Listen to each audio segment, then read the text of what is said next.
Hello বন্ধুরা, আজকের recipe লাউ পাতার বাটা। প্রথমে আমরা কাঁচা লঙ্কা এবং রসুন একসাথে বেটে নিলাম এবং লাউ পাতাগুলিকে কড়াইতে সিদ্ধ বসানোর জন্য রেখে দিলাম সামান্য পরিমাণে লবণ দিয়ে।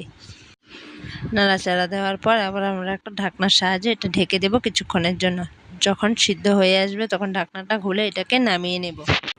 এবার আমরা একটা শিলনোড়ার সাহায্যে সিদ্ধ লাউ পাতাগুলিকে বেটে নেব এবং একটি পাত্রে নামিয়ে নেব।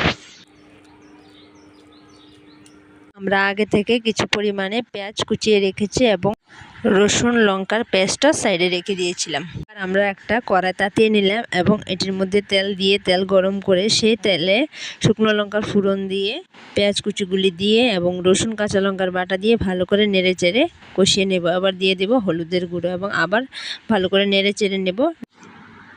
আবার দিয়ে দেব সিদ্ধ লাউ পাতা বাটা এবং ভালো করে নেড়ে চেড়ে কষিয়ে নিয়ে নামিয়ে নেব। আমাদের বাটা রেডি হয়ে গেছে।